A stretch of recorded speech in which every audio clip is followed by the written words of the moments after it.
Praise the lord. దేవునికి మహిమ కలుగునుగాక. ప్రభునందు ప్రియమైన దేవుని సంగమా, దేవుని బిడలారా, మరి శ్రేష్టమైన సమయంలో ఈ టీవీ వర్తమానం చూస్తున్న మీ అందరికీ కూడా మా తెలుగు బ్యాప్టిస్టు సంఘము కొలకలూరు సంఘము తరపున మీ అందరికీ కూడా వందనములు, శుభములు తెలియజేస్తున్నాము.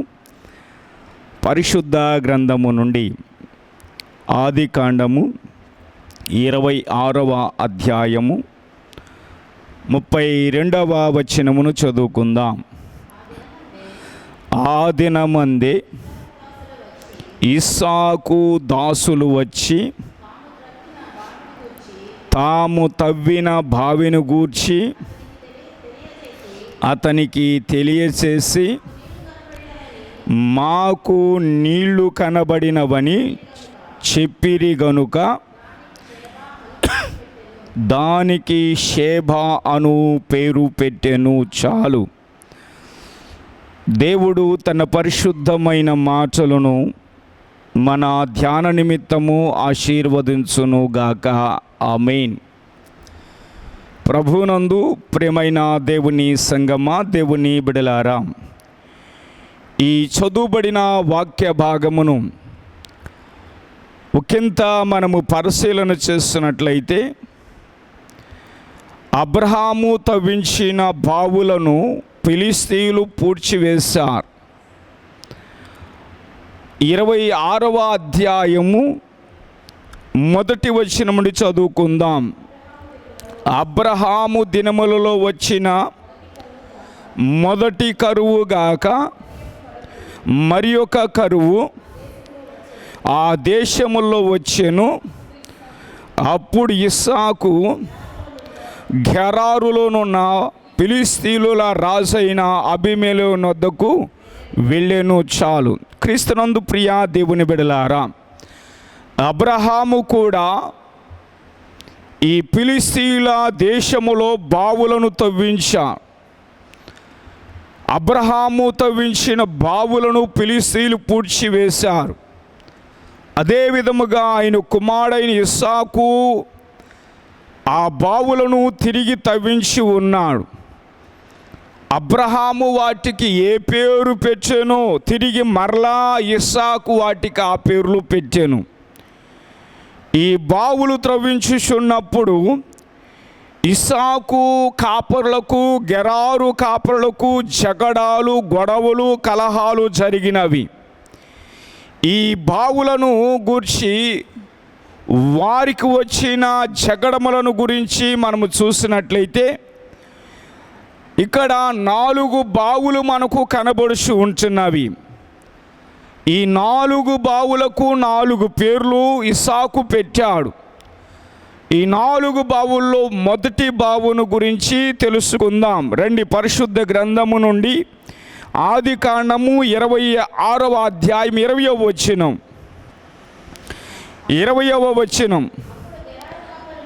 అప్పుడు గెరారు కాపరులు ఇస్సాకు కాపరులతో జగడమాడిరి.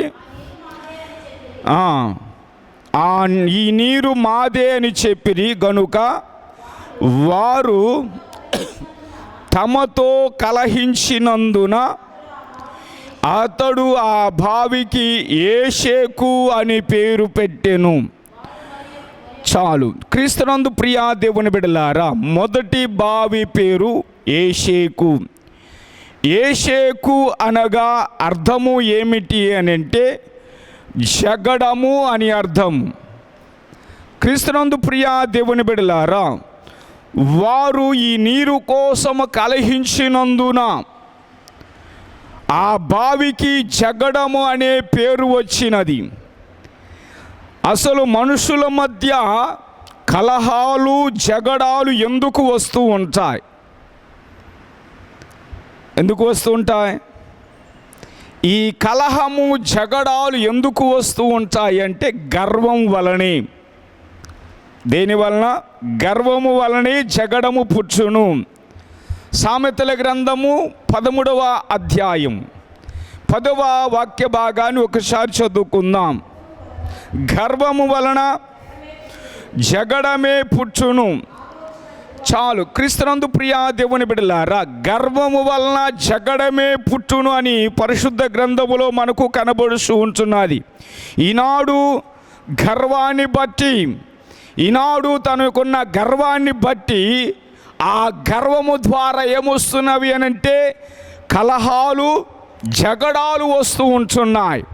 క్రీస్తునందు ప్రియా దేవుని బిడ్డలారా, అదే విధముగా సామెతల గ్రంథము 26వ అధ్యాయం 17వ వచనం. సామెతల గ్రంథము 26వ అధ్యాయం. తమకు పచ్చని జగడమును బట్టి రేగువాడు దాటిపోవుచున్న కుక్క చెవులను పట్టుకొనిన వానితో సమానులు. క్రీస్తునందు ప్రియా దేవుని బిడ్డలారా, ఈ జగడముల వలన కుటుంబాలు, సంఘములు, అదే విధముగా సమాజములు కలుషితమైపోతున్నాయి. ఈ జగడాన్ని బట్టి అనేక విధములుగా మనుషులు పతనమైపోతూ ఉంటున్నారు. ఎదురు వాదనలు, వితండవాదములు, ఒకరిపై ఒకరు చేసే మరి ఆ జగడాలను బట్టి కుటుంబాలు, సంఘాలు, సమాజాలు పతనమైపోతూ ఉంటున్నాయి. క్రీస్తునందు ప్రియా దేవుని బిడ్డలారా, అంతేకాకుండా ఒకరిపై ఒకరు చెయ్యి సాధించాలని పట్టుదలతో కుటుంబాలు చిన్నాభిన్నమైపోతూ ఉంటున్నాయి. ప్రాణము విసిగించి జగడగొండి ఎలాంటి వాడు అంటే చూడండి, సామెతల గ్రంథం 21వ అధ్యాయం 19వ వచనం. సామెతల గ్రంథము 21వ అధ్యాయం 19వ వచనం. ప్రాణము విసిగించే జగడగొండి దానితో కాపురము చేయుట కంటే అరణ్య భూమిలో నివసించుటే మేలు అని జ్ఞాని అయిన సొలొమోను అంటూ ఉంటున్నాడు. క్రీస్తునందు ప్రియా దేవుని బిడ్డలారా, జగడాన్ని బట్టి ప్రాణమును విసిగించే జగడగొండి దానితో కాపురము చేయుట కంటే అరణ్య భూమిలో నివసించుటే మేలు అని అంటూ ఉంటున్నాడు. క్రీస్తునందు ప్రియా దేవుని బిడ్డలారా, తప్పంతా తనలో ఉంచుకొని నా ఉసురు నీకు తగులును అని శారా అబ్రహాముతో అన్నది. తప్పంతా కూడా శారాలోనే ఉన్నది. ఈ శారా ఏమంటున్నా అంటే నా ఉసురు నీకు తగులును అని అంటూ ఉంటున్నది. ఎందుకు అని అంటే హాగరును అన దాసిని,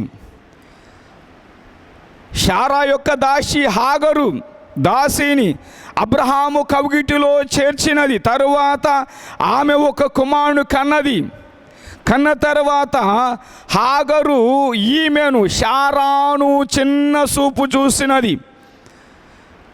అంతేకాకుండా చిన్న చూపు చూసింది కాబట్టి అది శారాకి కంటబడినది కాబట్టి ఏమీ చేయలేక ఎవరి మీద ఇరుసుకుబడినది? అబ్రహాము మీద ఇరుసుకుబడినది. ఆదికాండము 16వ అధ్యాయం 5వ వచనమును ఒకసారి చదువుకుందాం. అప్పుడు శారాయి నా ఉసురు నీకు తగులును, నేనే నా దాసిని తర్వాత తెలుసుకొనినప్పుడు అయితిని నాకును నీకును యెహోవా న్యాయము తీర్చునుగా కానీ అబ్రహాముతో అనెను. క్రీస్తునందు ప్రియా దేవుని బిడ్డలారా, తప్పంతా కూడా శారా చేసినది. అసలు జగడము రావటానికి కారణం ఎవరు అని అంటే శారా. ఈ జగడము రావటానికి శారాయే కారణం. ఎందుకంటే నాకు ఇక పిల్లలు పుట్టరు, నాకు ఇక సంతానము కలగదని అబ్రహాము యొక్క కౌగింటిలోనికి హాగరును పంపించినది. ఎప్పుడైతే హాగరు కుమారుని కనినదో ఈ హాగరు శారాను చిన్న చూపు చూసినది. క్రీస్తునందు ప్రియా దేవుని బిడ్డలారా, ఈ దినాలలో చాలామంది తెలివి తక్కువ పనులు చేసి కుడితిలో పడ్డ ఎలుకల వలె ఉంచారు. ఎందుకు అనంటే వారు చేసే తప్పులను బట్టి కుడితిలో పడ్డ ఎలుకల్లాగా తన్నుకుంటూ ఉంటారు, ఎదుటి వాని మీద నేరములు మోపుతూ ఉంచారు. శ్రేష్టమైన సమయంలో వింటున్న ప్రియా దేవుని బిడ్డలారా, చేసిందంతా తప్పంతా కూడా షారా చేస్తున్నది. ఎవరి మీద విరుచుకుపడినది? అబ్రహాము మీద విరుచుకుపడి ఉన్నది. చేసే తప్పంతా కూడా చేసిన తర్వాత ఎదుటి వాని మీద నేరములు మోపుతూ ఉంటారు. అబ్రహాము ఎంత దీనుడు! తన యొక్క పశువుల కాపర్లకు, లోతు కాపర్లకు జగడము రేగినప్పుడు ఎంత చక్కగా సమస్యను పరిష్కరించాడు. ఆది కాండములో మనకు కనబడుచు ఉంటున్నది. 13వ అధ్యాయం 8వ వచనం.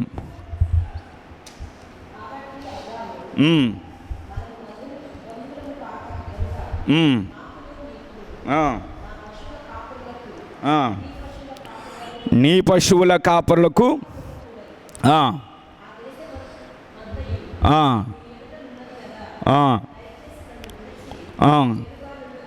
వేరుగా నుండుము.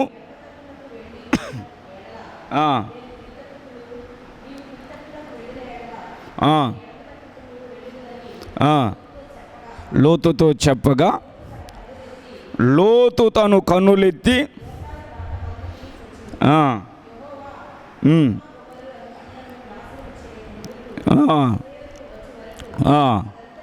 అదంతయు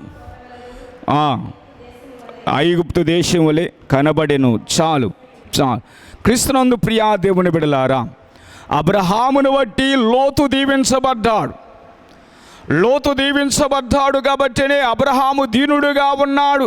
అబ్రహామును బట్టి లోతును కూడా దేవుడు ఆశీర్వదించాడు. అయితే అబ్రహాము యొక్క మంద కాపరులకు, లోతు యొక్క మంద కాపరులకు ఏమైనది? జగడం వచ్చి ఉన్నది.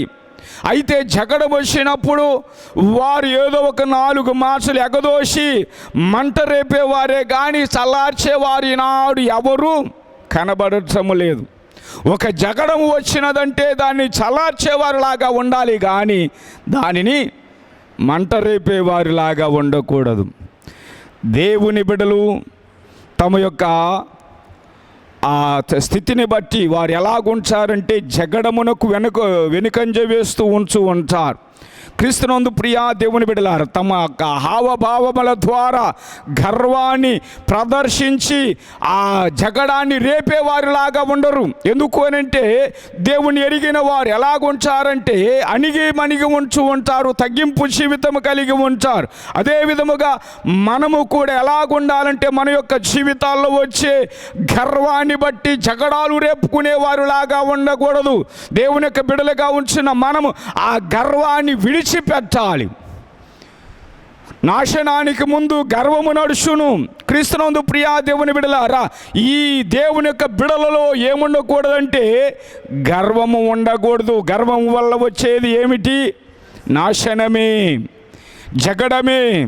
క్రీస్తునందు ప్రియా దేవుని బిడలారా, దేవునికి బిడలు జగడమాడువారుగా ఉండకూడదు. ఎలాగుండాలి అంటే పౌలు తిమోతికి తెలియజేస్తూ ఉంటున్నాడు. తిమోతికి రాసిన మొదటి పత్రిక, పరిశుద్ధ గ్రంథములోని తిమోతికి రాసిన మొదటి పత్రిక 3వ అధ్యాయము మొదటి వాక్య భాగమును చదువుకుందాం. ఎవడైనను అధ్యక్ష పదవిని ఆశించినలా అచ్చివాడు దొడ్డ పనిని అపేక్షించుచున్నాడు. మాట నమ్మదగినది, నిందారహితుడును, ఏకపత్ని పురుషుడును, మితానుభవుడును, స్వబుద్ధి గలవాడును, మర్యాదస్తుడును, అతిథి ప్రియుడును, బోధించువాడునై ఉండి మద్యపానము సాత్వికుడును, జగడమాడని వాడును, ధనాపేక్ష లేనివాడై సంపూర్ణ మాన్యత కలిగి తన పిల్లలను స్వాధీనపరుచుకొనుచు తన ఇంటి వారిని బాగుగా ఏలువాడునై ఉండవలను చాలండి. క్రీస్తునందు ప్రియా దేవుని బిడ్డలారా, ఈ జగడమాడు వాడు ఎలాగుంచాడు అనంటే గర్వముతో ఉంచాడు. అదే విధముగా పౌలు తిమోతికి ఏమి చెబుతూ ఉంటున్నాడంటే, ఈ చక్కగా తన యొక్క మరి ఆత్మీయమైన కుమారునికి చక్కగా తెలియజేస్తున్న మాట ఏమిటంటే, చక్కగా ఈ తిమోతికి రాసిన మొదటి పత్రిక 3వ అధ్యాయంలో చక్కగా మనకు కనబడుచు ఉంటున్నది. క్రీస్తునందు ప్రియా దేవుని బిడ్డలారా, ఈయన జగడమాడడు, కేకల వేయుడు, యూదులలో శబ్దము ఎవనికి వినబడదు అని ఉంటున్నాడు. మత్తయి సువార్త 12వ అధ్యాయం, మత్తయి సువార్త 12వ అధ్యాయం 18వ వచనం ఒక్కసారి చదువుకుందాం. చూడండి.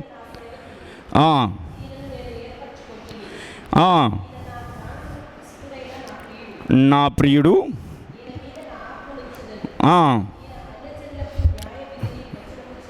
ప్రచురము చేయును, ఈయన జగడమాడడు, కేకలు వేయుడు, వీధులలో ఈయన శబ్దం ఎవనికి వినబడదు,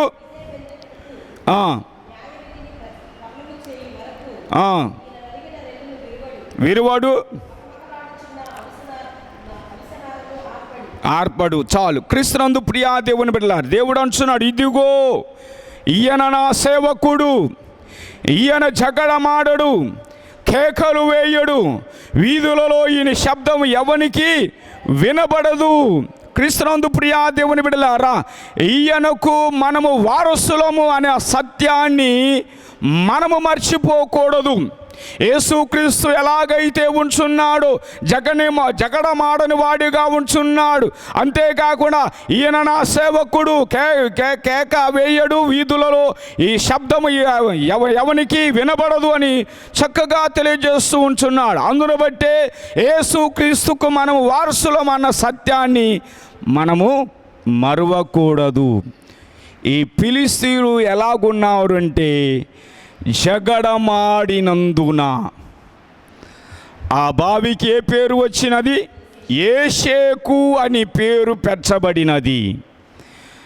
మొదటి బావి ఏషేకు అంటే జగడము. నీలో ఉన్న జగడాన్ని తీసివేసుకోవాలి, నీలో ఉన్న గర్వాన్ని తీసివేసుకొని నీవు దేవుని మీద ఆధారపడితే సమాధానకరమైన జీవితము నీవు జీవిస్తాం. రెండవ బావి ఏమిటి అనంటే, రండి, ఆదికాండము 26వ అధ్యాయము 21వ వచనం. ఆదికాండము 26వ అధ్యాయం 21వ వచనం. వారు మరి యొక్క బావి తవ్వినప్పుడు దాని కొరకు జగడమాడిరి గనుక దానికి సిత్నా అను పేరు పెట్టిరి. మొదటి బావి పేరు ఏషేకు. ఏషేకు అనగా జగడము. రెండవ బావి పేరు సిత్నా. సిత్నా అనగా విరోధము అని అర్థం. క్రీస్తునందు ప్రియా దేవుని బిడ్డలారా, ఫిలిష్తీయులు ఈ రెండవ బావికి దగ్గర కూడా అడ్డుపడ్డారు. అడ్డుకొని ఈ నీరు మాదే, ఈ బావి మాదే అని అంటున్నారు. క్రీస్తునందు ప్రియా దేవుని బిడ్డలారా, ఇస్సాకుకు విరోధముగా ఫిలిష్తీయులు లేచారు.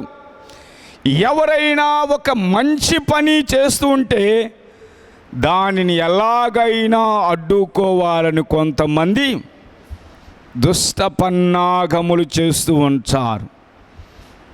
వీరికి చేయటము చేత కాదు, చేసేవాళ్లను చెయ్యనీడు.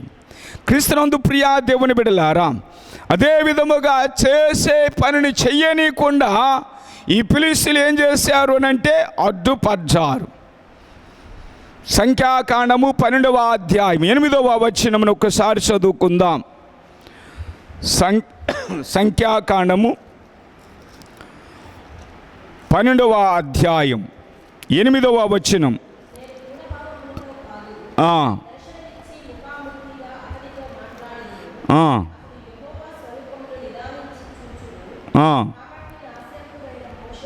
నా సేవకుడైన మోషేకు విరోధముగా మాట్లాడుటకు మీరేలా భయపడలేదనెను. చాలు.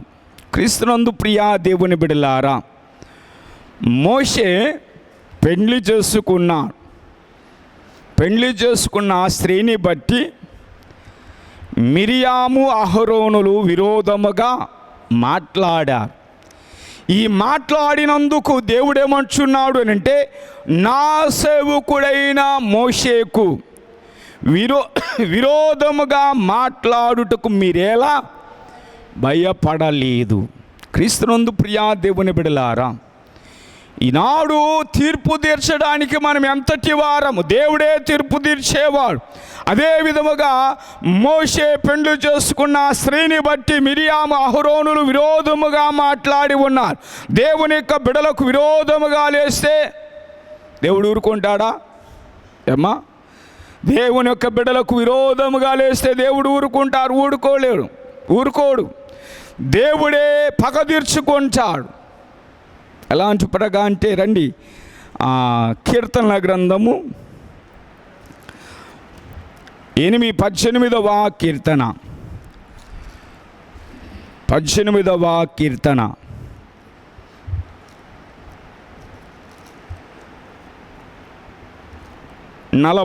వచనం. 18వ కీర్తన 47వ వచనం.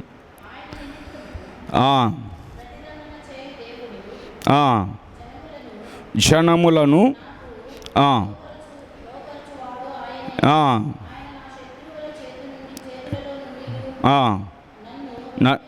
నన్ను విడిపించును, నా మీదకు లేచి వారి కంటే ఎత్తుగా నీవు నన్ను హెచ్చించుదువు. చాలు. ఆయన నా నిమిత్తము ప్రతిదండన చేయు దేవుడు. క్రీస్తునందు ప్రియా దేవుని బిడ్డలారా, దేవుడే తీర్పు తీర్చేవాడు. మనము దేవుని యొక్క బిడల మీదకి లేచినా కానీ దేవుడే మన పక్షమున వ్యాజ్యమాడేవాడు. క్రీస్తునందు ప్రియా దేవుని బిడలారా, మోషే పెండ్లి చేసుకున్నందుకు మిరియాము అహరోనులు ఆయన మీదకు విరోధముగా లేచారు.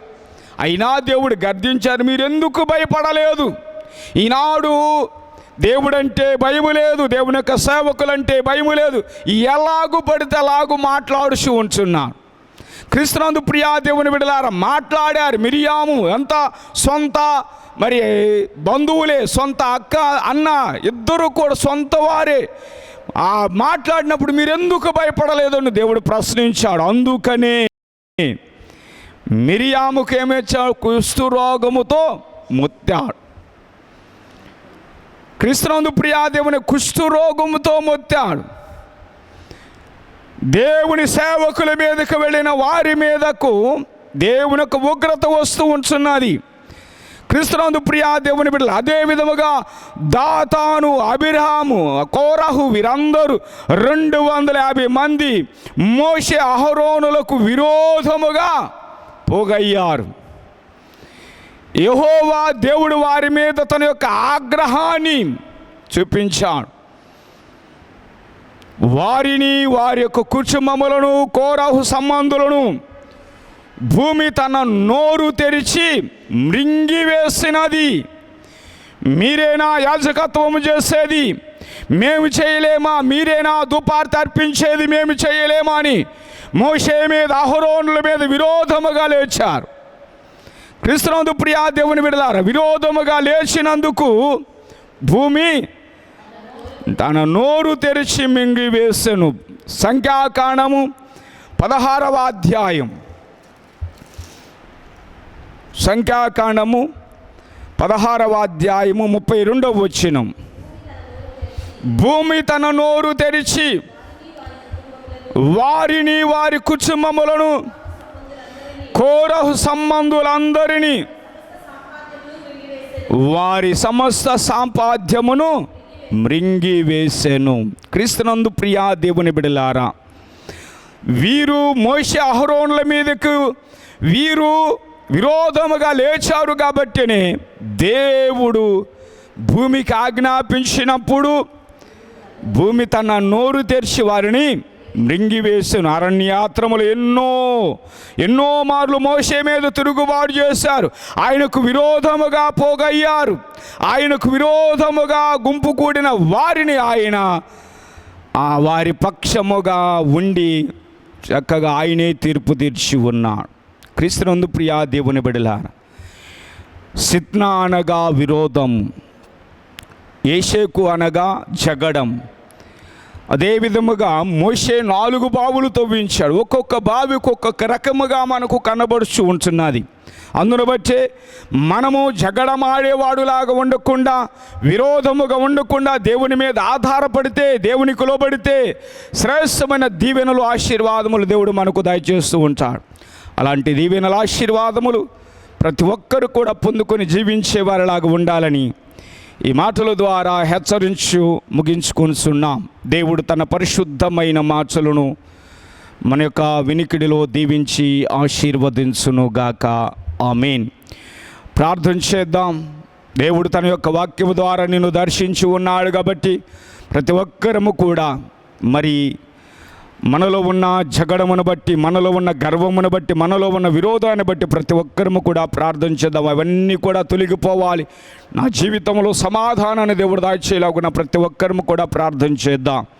పరిశుద్ధుడు మా కన్న తండ్రి, ప్రేమ కలిగిన మా ప్రభువా, కృప కలిగిన మా యేసయ్య, నీ పరిశుద్ధమైన పాదములకు వందనాలు చెల్లించుకుంటున్నాం. ఇదిగో మా ప్రభువా, ఈ శ్రేష్టమైన సమయంలో అయా విత్తబడిన వాక్య భాగాన్ని బిడల యొక్క హృదయాలు ఫలింపును మీరు దాయిచేయండి. ప్రతి ఒక్క బిడను కూడా మీరు దర్శించండి. బిడలో ఉన్న జగడమును, బిడల్లో ఉన్న విరోధమును మీరు దూరపరచండి. సమాధానకరమైన జీవితాలు బిడలకు మీరు దయచేసి బిడలు మీరు బలపరిచి మీ కాపుదలు నడిపించండి. మా ప్రభా, బిడలకున్న తండ్రి మీరే కాపరిగా ఉండండి. ఇదిగో మా ప్రభా, ఈ వర్తమానం వింటున్న బిడలను, ఈ వర్తమానం చూస్తున్న బిడలను కూడా మీరు దర్శించండి. మా ప్రభా, బిడలో ఉన్న ప్రతి విధమైన బలహీనతను కూడా యేసు నామములో మీరు దూరపరచండి. సమాధానకరమైన జీవితాలు బిడ్డలకు మీరు దయచేసి బిడ్డలు మీరు బలపరిచి మీ కాపుదలు నడిపించండి. అయ్యా, ప్రతి విధమైన సహాయమును బిడ్డలకు మీరు దయచేసి బిడ్డలు మీరు బలపరిచి మీ కాపుదలు నడిపించమని, మీరే మహిమ ఘనత ప్రభావములు పొందుకోమని యేసుక్రీస్తు శ్రేష్టమైన నామమును బట్టి ప్రార్థించి అడిగి వేడుకుంటున్నాం మా పరమ తండ్రి. ఆమేన్.